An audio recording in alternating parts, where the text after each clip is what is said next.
Naruto episode 2 and 3. Oh yeah. Forgot how kind of slow it actually is in the start of Naruto. Yeah. But we do finally gather some he's back. We do finally gain some introductions to new characters and everything. Some of my favorite characters actually, because from my first viewing, from my first remembrance, I don't remember liking Naruto himself that much, but he's grown on me just with these 3 episodes. But anyways, go on ahead and get yourselves strapped in, a little locked in, set the beautiful like button ablaze for me, and subscribe, my friends, and join the Zebra gang, because oh boy, these 2 episodes are going to be pretty easy to talk about, because the second episode was actually sort of more of a fillery kind of episode, just to give us a little bit of a Naruto really does kind of grasp the meaning of what it is to become Hokage, to be Hokage. And we're also given a little bit more on what being a Hokage is, is looked at as by other people, because we end up meeting the third Hokage, the current Hokage's grandson, Konohamaru.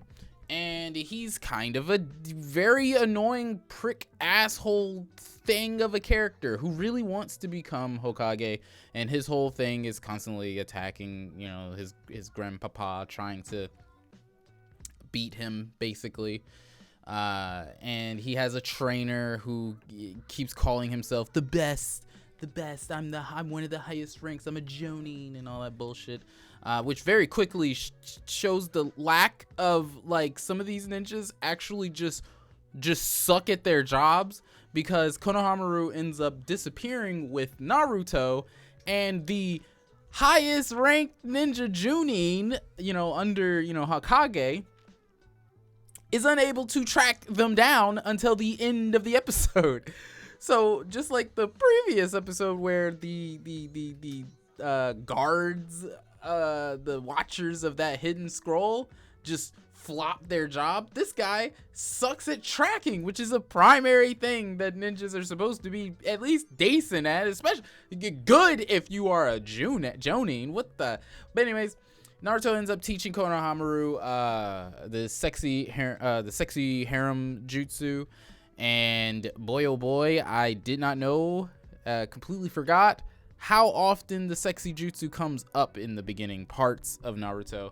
But he ends up using that to beat Konohamaru's trainer, the elite guy, which is becoming a fairly normal thing, since all these Jonin just are garbage that we've met so far. And then Konohamaru and him vow to be rivals against each other. And in the very next episode, episode 3, we end up dealing with Naruto finally becoming a ninja. He properly is getting put through the little ceremony and being added to a team, and that's where we actually meet the personalities and whatnot of all of the different characters that will grow and like later on, including Shikamaru, who right now just doesn't like Naruto at all. But if you are caught up on Naruto, it's pretty cute how their relationship is going to morph, It's quite interesting. But we meet Shikamaru, Choji, Hinata, Kiba, Shino, Ino, Sakura, Sasuke. I believe that's the main grab. I think that's the main grab of characters, because I do remember some of them were missing, and I was just like, where are they at? But they all end up getting split up into groups and whatnot.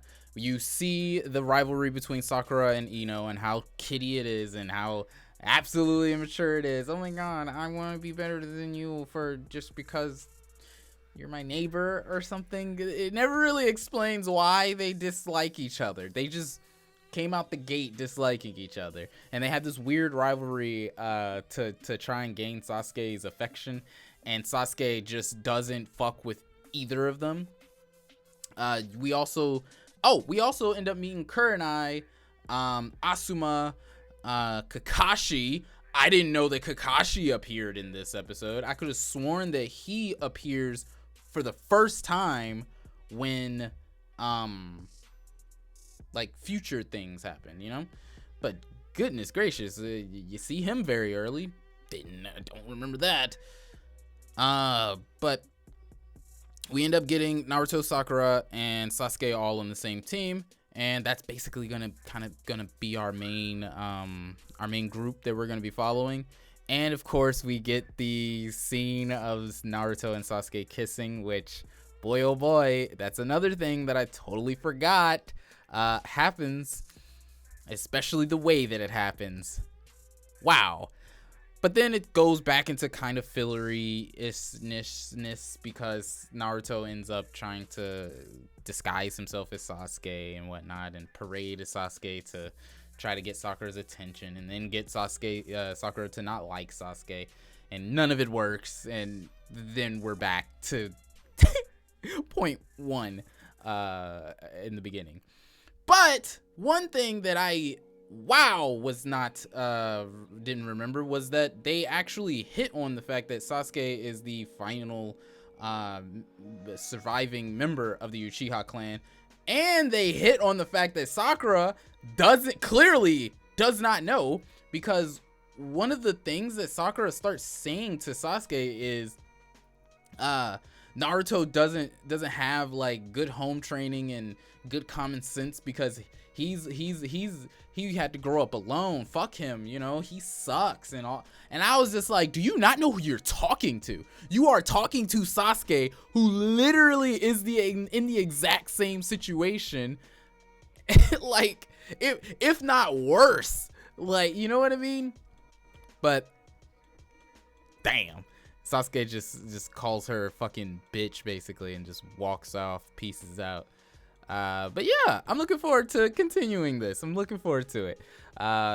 Do you guys like Naruto? I certainly hope so. If you watched this far, you probably do. Do you like a guy geeking out about rewatching his childhood show and remembering things? I certainly hope so, because it's gonna be a thing for multiple different shows. Actually, JoJo is still going. You should go check those videos out as well. Anyways, that's all that I got for you. I'm really enjoying my time watching the show over again, and it's just giving me all the feels in the world, and hopefully this inspires you to go rewatch it. Why not? Anyways, that's all that I got for you. That is Zebra the best on YouTube. Signing the fuck off. Have yourselves a nice rest of your day and a nice juicy chickadee goddamn ciao, my friends, and don't forget to check out thezebracorner.com.